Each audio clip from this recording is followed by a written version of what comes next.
ভিতর অচিন পাখি কেমনে আসে যায়। খাঁচার ভিতর অচিন পাখি কেমনে আসে যায়। আরে ধরতে পারলে মনো বেরে, তারে ধরতে পারলে মনো বেরি দিতাম পাখির পায় কেমনে আসে যায়। খাঁচার ভিতর অচিন পাখি কেমনে আসে যায়। খাঁচার ভেতর অচিন পাখি কেমনে আসে যায়। আসসালামু আলাইকুম বন্ধুরা, কেমন আছেন সবাই?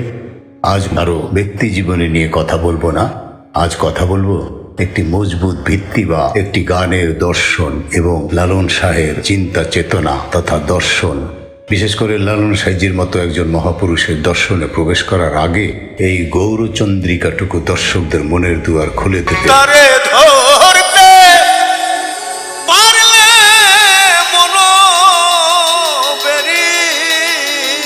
হ্যাঁ বন্ধুরা, আমি মুক্তুল হোসেন মুক্তি, একজন কণ্ঠশিল্পী, একজন মুক্তিযোদ্ধা, বৃদ্ধ মানুষ। আমার বাংলা উচ্চারণের ভুল ত্রুটি ক্ষমা করে দেবেন।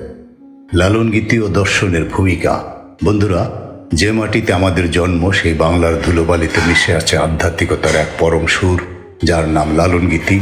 বাউল সম্রাট ফকির লালন শাহ কেবল একজন গীতিকার বা সুরকার ছিলেন না, তিনি ছিলেন এক অমর জীবন দর্শন ও লোক সংস্কৃতি মহীরুহ। তার দর্শন ছিল নিজেকে চেনার দর্শন, মানুষের ভেতরের মানুষকে খোঁজার দর্শন। আজ আমাদের এই আধুনিক লোকসঙ্গীতের যে বিশাল বিস্তার, তার মূলে রয়েছে সাইজির সেই একতারা আর মরমী সুরের প্রভাব।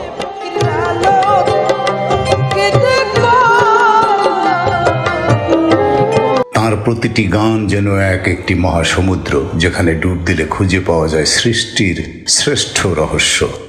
খাঁচার ভিতর অচিন পাখি কেমনে আসে যায়। লালন গীতি শুধু গান নয়, এটি একটি দর্শন। তখন আপনার নতুন প্রজন্ম বা ছাত্রছাত্রীরা এই শিল্পের মহত্ব বুঝতে পারবে।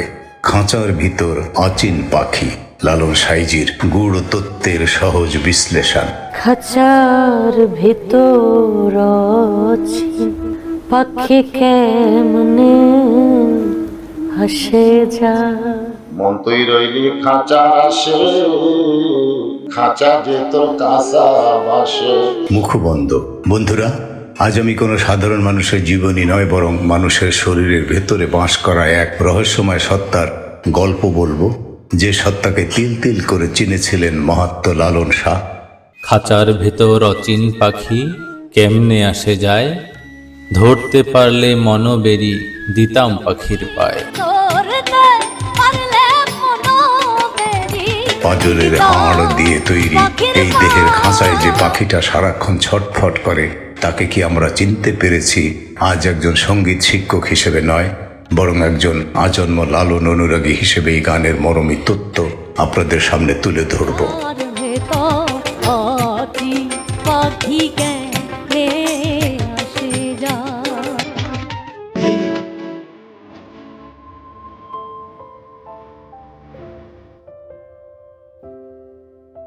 খাঁচার গঠন, দেহের সীমাবদ্ধতা।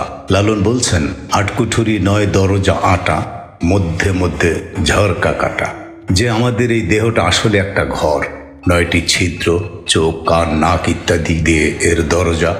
খাঁচার ভেতর অচিন পাখি কেমনে আসে যায়। কিন্তু এই শক্তপোক্ত ঘরের ভেতরে যে প্রাণটা আছে বা রূহ, তাকে আমরা কেন ধরতে বা রাখতে পারি না? লালন এখানে শরীরের নশ্বরতা বুঝিয়ে দিচ্ছেন। যে ঘর এক সময় ধুলোয় মিশে যাবে, উড়ে যাবে তোমার পাখি অর্থাৎ রূহ, পড়ে থাকবে শূন্য দেহ খাঁচা। অচিন পাখি, আত্মার স্বাধীনতা। কেমনে আসে যায়। অচিন পাখি কেমনে আসে যায়, ধরতে পারলে মনোবেড়ি দিতাম পাখির পায়ে। গবেষণামূলক বিশ্লেষণ নিয়ে বসেছি বন্ধুরা। এখানে পাখি হলো আমাদের আত্মা, সোল বা রূহ। এই আত্মাটা এক অলৌকিক উপায়ে এই রক্ত মাংসের খাঁচায় ঢোকে, আবার একদিন কাউকে না বলে উড়ে যায়।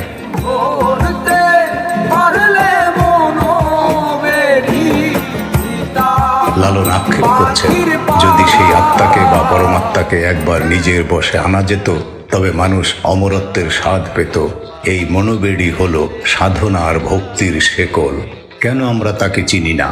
আমরা বাইরে জগৎ খুঁজি, কিন্তু ভেতরের এই মালিককে খুঁজি না। পাখিটা খাঁচায় থাকে, অথচ সে খাঁচার উপর কোনো মায়া দেখায় না। সময় হলেই সে পলায়ন করে, অথচ আমরা এই নশ্বর শরীরটাকে নিয়ে সারা জীবন অহংকার করি, গর্ববোধ করি, হিংসা বিদ্বেষের ছড়াছড়ি। অচিন পাখি ও খাঁচার মর্মভেদ বিশ্লেষণ। লালন সাঁতার গানে অচিন পাখি বলতে মূলত মানুষের রূহ বা আত্মাকেই বুঝিয়েছেন। এই রূহ একদিন অজানা লোক থেকে অলৌকিক ইশারায় আমাদের নশ্বর দেহে এসে বাসা বাঁধে। মহান আল্লাহ রাব্বুল আলামিন এমনভাবেই মানব জাতিকে সৃষ্টি করেছেন। রক্ত মাংসে গঠিত দেহ দান করেছেন, সেই দেহের ভিতরে দিয়েছেন রূহ। সেই দেহকেই লালন বলেছেন খাঁচা, আর ভেতরের রূহকে বলেছেন পাখি। আর খাঁচা বলতে তিনি বুঝিয়েছেন আমাদের মাটির দেহকে। যেদিন আজরাইলের ডাক আসবে সেদিন এই দেহের খাঁচাটি অযত্নে মাটির উপর খসে পড়বে, আর ভেতরে সেই অচিন পাখি বা রূহ ডানা মেলে চিরতরে উধাও হয়ে যাবে। খাঁচা পড়ে থাকবে স্থবির হয়ে, কিন্তু তার ভেতরের পাখি তখন অন্য জগতের যাত্রী। বন্ধুরা, উপসংহারে বলবো, হে তরুণ সমাজ, বাউল গান মানে শুধু একতারা বাজানো নয়, বাউল গান মানে নিজেকে চেনা। লালন আমাদের শিখিয়েছেন এই শরীরটা একটা যন্ত্র মাত্র, আসল চালক সেই অচিন পাখি। তাকে যে চিনবে সেই পাবে আসল মুক্তি। তাই তাকে চিনতে হলে নিজেকে জানুন, নিজের ধর্মকে জানুন, আপনার মহান সৃষ্টিকর্তাকে জানুন, যিনি আপনার এই খাঁচা তৈরি করেছে এবং সেই খাঁচার ভিতরে একটি পাখি দিয়েছে, যে পাখি আপনাকে ফেলে অর্থাৎ খাঁচাকে ফেলে একদিন উড়ে যাবে। সবাই ভালো থাকবেন। হ্যাঁ বন্ধুরা, আবারও বলি, আমি বৃদ্ধ মানুষ, আমার বাংলা উচ্চারণের ভুল ত্রুটি ক্ষমা করবেন। ভালো লাগলে সাবস্ক্রাইব করবেন, লাইক করবেন, শেয়ার করবেন। সবাই ভালো থাকবেন।